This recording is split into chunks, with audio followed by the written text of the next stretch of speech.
Thokozani, welcome to another great and exciting episode of lesedisangoma. Today we're talking about demystifying the myths around Intwaso. This week I put out a post on Facebook and I asked my friends what are the myths that they've heard about ukuthwasa Intwaso. And well, this is what they had to say.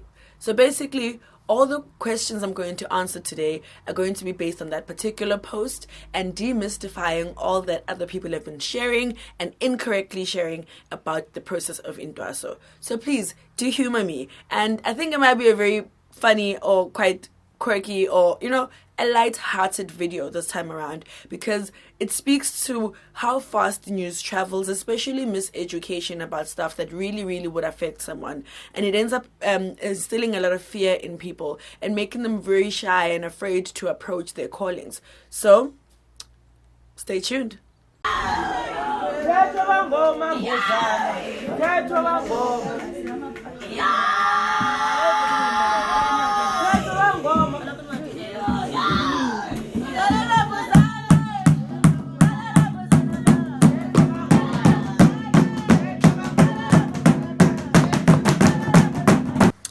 So the first question comes from K-Flow Florizi, who says, do you really stay underwater for months? Well, because Intwaso is such an individualized process and journey, not all of us will succumb to the same kind of training and, be taught in the same institutions. Some people have ancestors who want to self-initiate. And part of that could also be that the biggest ancestor that this person has is lasemanzini, umundao. So they stay in the water. And for that process to, commence and, begin, then it has to be, happen in the water. So this person maybe could be taken by the water or go and wander off into the wilderness and boom, that person is gone for like months on end and becomes a missing person. But this person is actually underwater, undergoing their calling.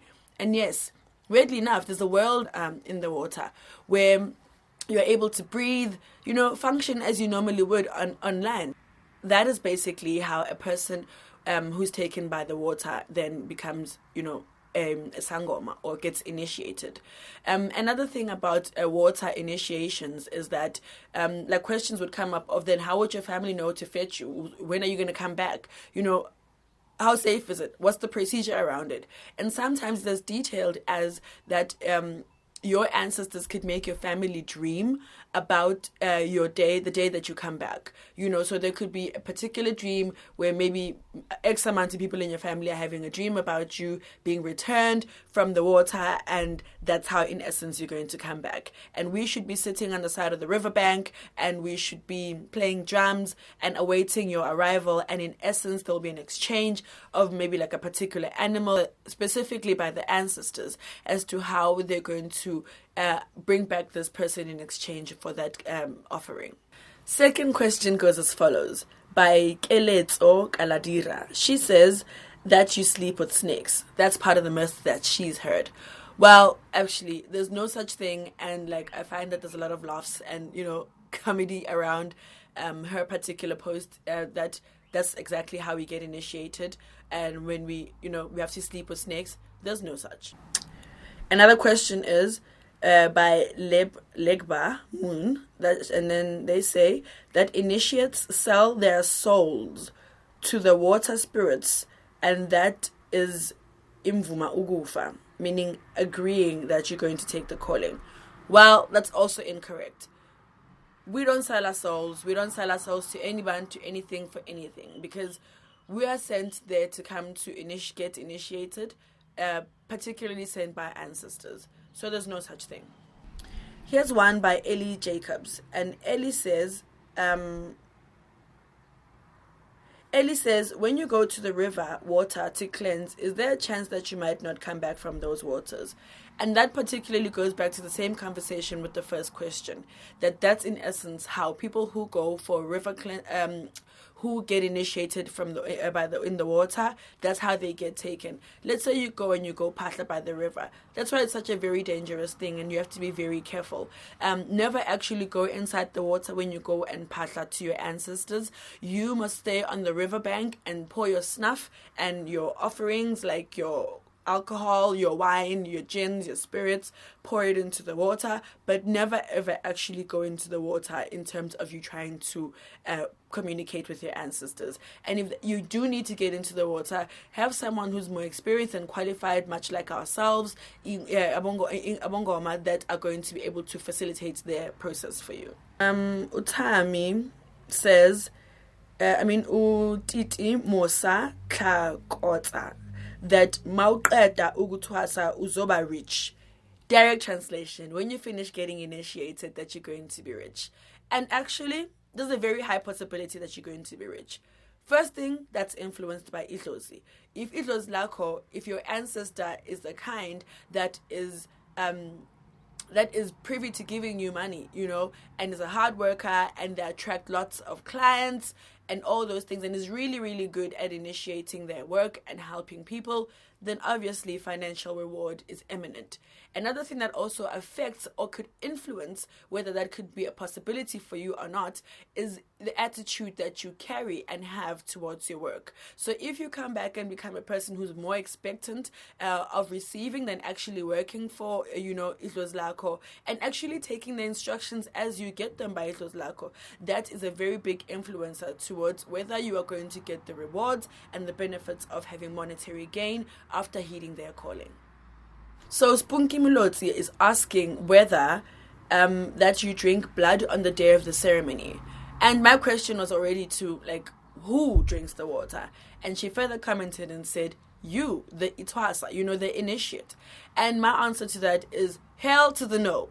You, as a person who's undergoing the initiation, half the time you spend in training, you will be in a trance. Trancing those ancestors, giving them and allowing them the opportunity to be the one that heed and, head up most of the ceremonies. So no, you as Refilo will never ever drink the blood. But as Utungamanzi, the ancestor that you are actually getting initiated for, they will. And also, it becomes very different based on Impande. There's other groups that don't even ever drink blood, and they have an alternative for that particular part of the ceremony. So no, you won't ever drink the blood. And if ever you drink the blood, make sure that you are palaziwa, you have to take it out as well from your body. It must not stay within your body. That is toxic, and it could kill you, and that is unsafe. And it should always be careful about such things.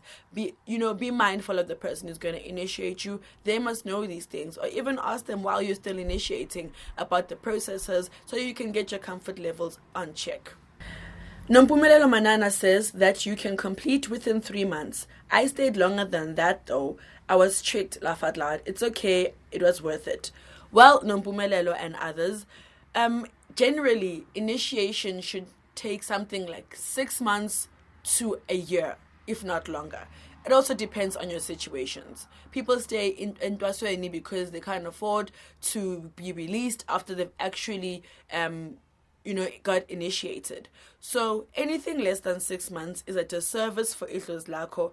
I don't feel like that is enough time for Idlozi lakho to fully be able to learn and comprehend and, marvel in its growth if it's anything less than 6 months. Another thing that's also influential about the time spent at Pehleni, Intwaso, is that we have ancestors, and they're the ones who send us ahead to go heed their callings. So now, if I've got 2 ancestors, one being more dominant than the other, and the one who's more dominant catches on a lot quicker, and the one that's less dominant does not. So does that mean that you're going to leave sooner than you need to, because that other ancestor also needs to catch up and have a certain level of growth before they can be initiated? So no, there is no training that should be less than 6 months if it's actually supposed to be thorough and beneficial to you and your ceremonies.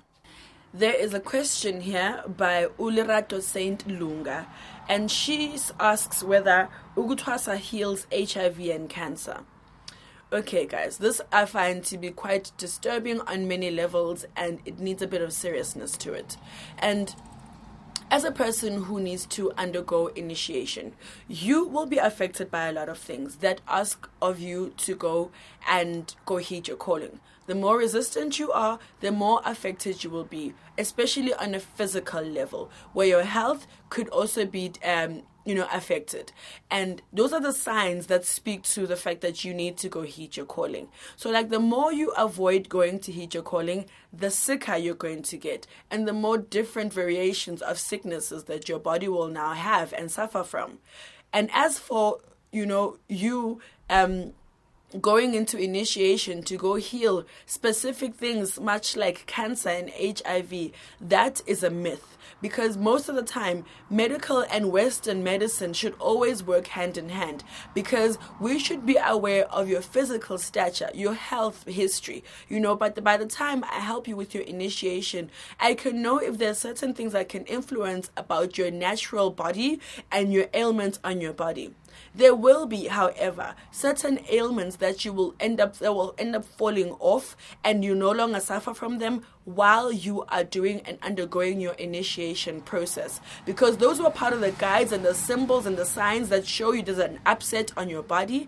And as you heed your calling, you will no longer suffer from such things. For myself, it was particularly headaches. I would have the worst migraines in the world. And it would impale me to a point where I couldn't function in society or carry on with my everyday duties. But as soon as I started taking on my calling and I heeded it, eventually it all fell away. Now when I get a headache, I absolutely know there's something to worry about because I'm no longer that person. I've since surpassed that phase of my life. So no, not all ailments are going to be cured by Intwaso, and it also has to be very mindful of whether that is actually the case of why you are sick in the first place.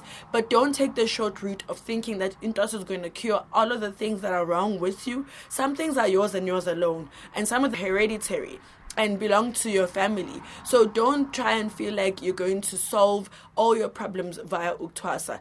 If they're yours, they will remain yours. If not, they will go away. A question here from Tenulo Msiza, who is asking, apparently if you don't complete your journey of Uktwasa and you maybe leave Epetlweni for various reasons, you might die or amadlozi wako azokuflatela. Loosely meaning, apparently if you leave the Intwaso process before you have completed it, you might die as a consequence, as a result, for whatever reason you leave, and also that your ancestors will eventually turn their backs on you.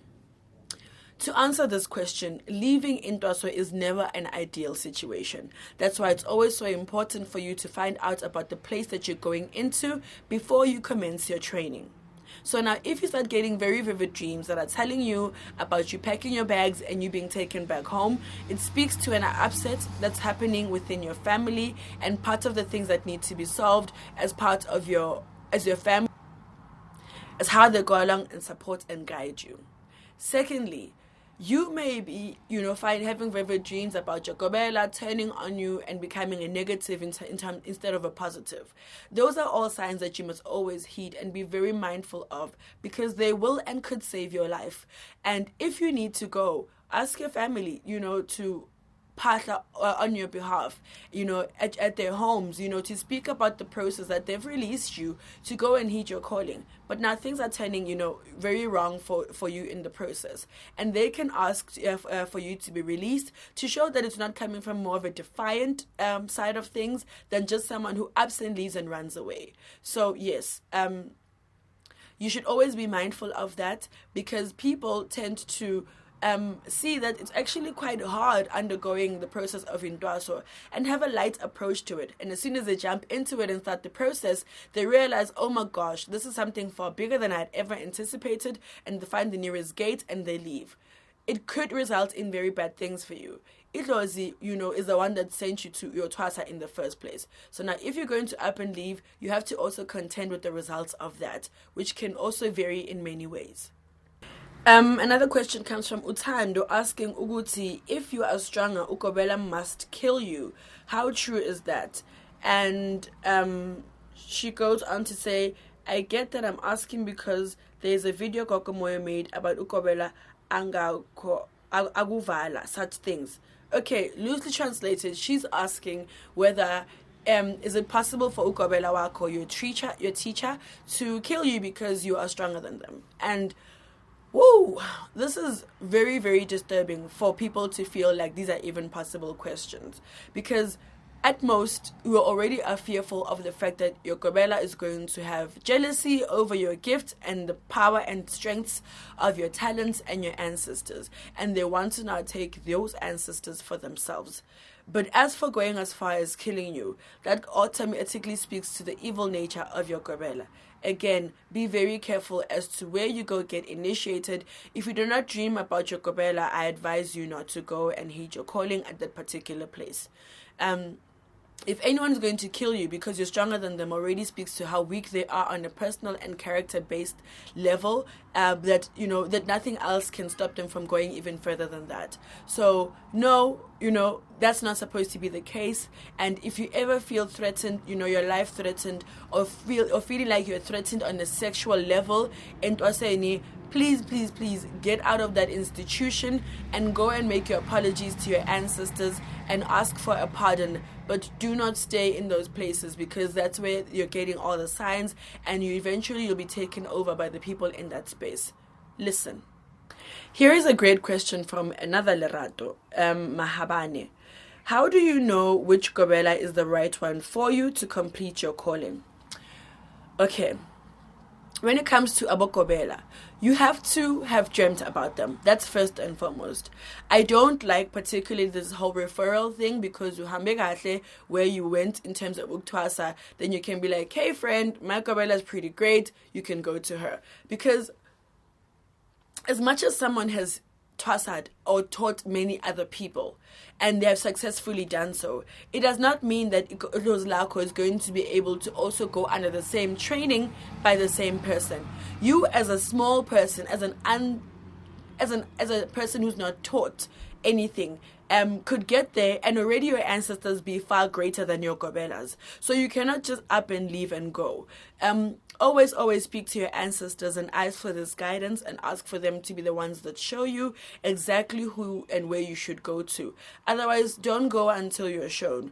And even if you do feel that you are a sickly person and now your body is like really giving up on you and you need this intervention and help immediately, you can go visit a number of people who have trainees, and even start by going to the ceremonies that they host for other people. Just go and be a visitor. Get there, feel the energies, see the processes. Let the truth speak to you about how comfortable you feel in that area. And even if you're just going to go for a reading from other people, you should also go back home and ask your ancestors, do you guys agree that Gogo Moyo can be the one who's going to teach me and carry out your ceremonies for you? At the end of the day, they will nod and let you know that that particular person is the person who will be able to carry out the ceremony as gracefully, as truthfully, and honestly as possible. So don't just get up and go because your bestie has gone to me and she had an amazing time and her path is clear. It does not particularly mean that it's going to be the same for you. Oh, there's a lot of questions about abokobela. One here is from Siposetu Habana, and that will ukobela abuse you. What she's basically asking is whether when you go into initiation, you're basically at the mercy of ukobela wako, and that person could possibly abuse you. There are many stories that I've heard about ukobelas abusing people, and yes, it's a possibility. Guys, if you're going to go into initiation or start your process, please always have your family members accompany you. Let them visit you randomly during the week or in a specific time where your gobela allows you visiting hours for your family. Let them get there, ask questions. Let them go around, opening their eyes to the environment that you're in. Speak to other trainees as well in terms of how do they feel since they've been here. Do they feel threatened in any way? But don't allow yourself to be a victim to someone who, has the potential to teach you, but you shouldn't be abused by someone just because they know more than you. There are also other gobelas who end up taking advantage of their students on a sexual level because you're so desperate in the time that you go for initiation. You're sick, you're struggling, your confidence level is literally very low, and then this person takes over and takes advantage of such things about your confidence levels and the fact that you don't know much. Never ever ever is a sexual act allowed within Intwaso. So if ukobela wako asks to sleep with you as a means and ways of you connecting with Idlos Lako, or for your ancestors to tap into you and teach you, that is incorrect. Never ever are any sexual acts allowed in Twaseni. You're not even allowed to engage with your partner sexually while you are undergoing training. So no activity regarding sexuality will ever be brought to the fore when you're undergoing training. So, and ladies, please be careful about going to train by male gobelas in healers, because that's also another area where it's unsafe, and vice versa for guys. But guys, be careful, have discernment, don't allow yourself to be a victim to such people. No abuse, no ill treating, no mistreatment, no of anything of a nature where you would not treat a fellow human the way you'd want to be treated.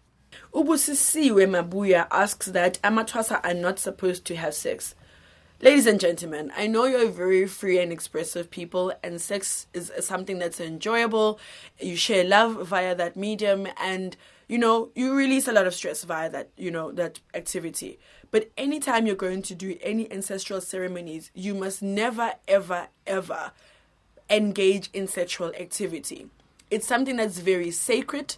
The ritual or the ceremony that you're going to be undergoing. So there's never a time where you're supposed to share yourself or extend yourself with other people, because that's the time that your ancestors are occupying your body the most. So you should, in essence, be fasting in that period. You should respect the process that you're undergoing and save yourself, respect yourself and your ancestors, and keep your body and mind as pure as possible.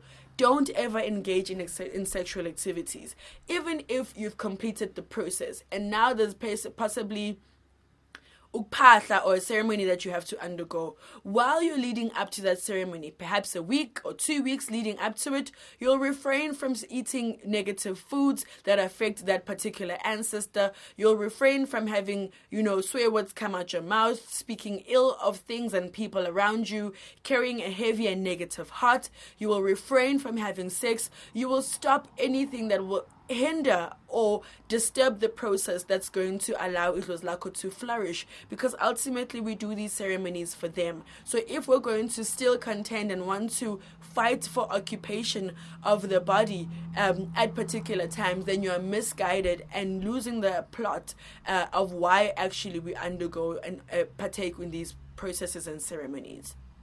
Sex is offensive to Idlos. And finally, a question that I have from Facebook goes as follows. Unomfundo Mkhize asks that ukutwasa kuyahluphekisa, thus being a sangoma is a sign of poverty. Loosely translated, she's asking whether becoming a sangoma is the simplest sign of how you get to see or be initiated into living a poverty-stricken life. And that's like the biggest no I can ever reiterate. Idlos Lako is asking for you to go, under training, because they need to, to grow within your body and to find relief. They will not make you go and undergo such a heavy and difficult process just for them to bring you back home and you live a very difficult and poor life.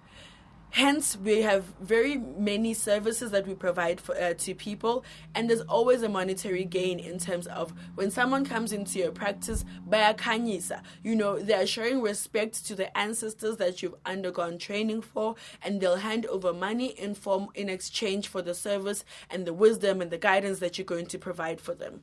So no, you will not become poor as a result of becoming a sangoma, because, for instance, I underwent my calling when I was 19. I had no money in my bank account. I don't even think I even had a bank account. I was still fully dependent on my parents. After initiating my calling or getting initiated, I asked to go back to school to complete my degree. They're allowed. Soon after that, I got a job, internships, etc. I started getting paid, as an individual, while I was still practicing in Ndumbeniami. But I was making money from both sides. websites. And you don't have to be a popular sangoma or reach out on YouTube or Facebook or whatever for people to actually find you. Every ancestor has their own group of people that they attract. Hence, we specialize in certain things. So you'll always have the clientele that you need to be able to sustain the work that you do. And if it was initiated properly, there will never be a reason for them not to compensate you for allowing them and for humbling yourself for them to take center stage and for them to lead you in your path. While I was working, eventually I lost my job. Yes, every normal person will get frustrated and afraid. How am I going to pay my bills and my debit orders? But you have to trust your ancestors because they've carried you through everything, even the actual initiation process itself. I sat in my practice, carried on as I normally would, and people would call me still for consultations. I am completing a whole year of no longer working in a corporate environment and solely practicing as a sangoma. And I actually feel I am more paid, or rather moneyed, than I was when I had a corporate job, because now I am 100% fulfilling my calling, because then I would only come in on weekends and only when I felt I had the energy or the desire to do so. Right now, my ancestors made me have no particular choice but to come sit here and to, learn and fully be who I'm supposed to be by heeding my calling. So no, I don't believe you becoming a sangoma is a sign of poverty. Yes, siyahlupeka in terms of us before we even get initiated, because those are some of the signs and symbols that they're going to show us. They want to reward us and, make us very lucky people while we're still owing of their callings. So don't expect yourself to be very moneyed, while or even before you go heed your calling. But as soon as you accept, you may find that your luck changes, opportunities arise, and they find a way of paying for their own ceremonies themselves. So sometimes all you have to do is open up your heart, humble yourself, and agree to being, used by your ancestors, and they will take care of you. I don't need anything right now in my life. I'm taken care of because I have fully accepted my role in society. I've fully accepted what my purpose is in the world. And that's why you find me so upbeat and so happy all the time. It's not because of anything else, but for the fact that I'm living my best life by heeding my calling. There's something I found comes up a lot for people who come to my practice asking for help. And these are people that have been initiated. There are some gobelas out there who pretend or put up a facade that they actually know what they're doing in terms of initiating and training others. There are people who've come to my practice and say they've, undergone initiation. And my simplest question to them is, what's your ancestral name? What's the name of Lako that you went and, heeded the calling for? And they can't answer such a question. That to me sends alarming bells, because how do you go and, heed a calling for someone or a particular ancestor and not even know particularly who that ceremony was for? I find that us as Abukobela are taking this process very lightly, and we don't particularly respect other people for in their human forms, not even on a spiritual level. We lack respect of the work that we're doing, and we are not thorough in our honesty and practicing very effectively as people and in the role that we're handed, because people trust us. It's such a difficult process and journey to undergo in the first place. The least we can do is add to the frustrations of the people and trainees that come to us for help and divination. The worst thing that can happen to you is undergoing a process that is actually quite costly and going back home and sitting in your heart and you are dumbfounded. You don't know imiti, you don't know how to read bones, how to provide divination for someone. This person has zero confidence after leaving the school of initiation. That is absolutely horrible, appalling, and most of us should be very ashamed of ourselves, because we should always treat the next person as we want to be treated. Abukobela, clearly this video is mainly about you and less about the demystification of Intwaso, because most of the questions that have come up are about how we treat our trainees and about the quality of people that leave, the quality of healers that leave our practices, and we get to sit there and spit out us, take out our chest and be so proud about the work that we've done, whereas this person does not feel liberated, empowered, or strong enough to be able to feel like they are in charge of their calling or their ceremonies. Can we exercise change in our hearts and stop putting up facades? Stop the jealousy. There's nothing that there's no trust that can come into your practice that can take away from who you are. You are already trusted to initiate that person. So leave the jealousy out of it. Stop taking things away from these people, because even when you do take it away from them, you have to sustain that particular thing, that's within you. And from once you do something negative, it's going to be a ripple effect, and you have to feed into the negativity. Eventually, even your own ancestors are going to leave you. So can we please exercise a level of respect for the nature of our work, our own ancestors, and for the process that we're taking people under, and to respect the spiritual realm that we are part of. We are a very important people, and let there be respect and honesty within our work.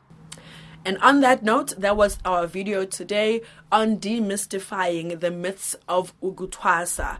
I hope today you learned a great deal, and thank you so much to all my Facebook friends that participate in all the posts that I put out there. Half, if not most, of my topic ideas come from sharing on social media. So if you want to follow me, there's a link below or at the end of the video that I will show, and you'll be able to talk about how you can get in touch with me. And thank you so much for watching my videos and sharing them and asking the questions and getting the conversations going. And I think my favorite thing around everything is that once I put up a post and you guys start engaging, I find that even amongst the comment sections, you guys are helping each other out. I'm such a big advocate for that, because we all are privy to learn from somebody, and it doesn't have to be an acclaimed person, someone who's popular, who can speak well, that's going to teach you.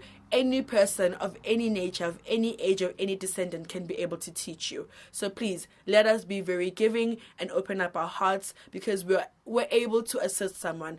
And sometimes you come across a person just to help them with a particular part of their journey. Does not mean that you have to hold on to that person and mission your whole journey with them along the way. And on that note, thank you for tuning in. And that was my video for today. Togo-san. Ndawe.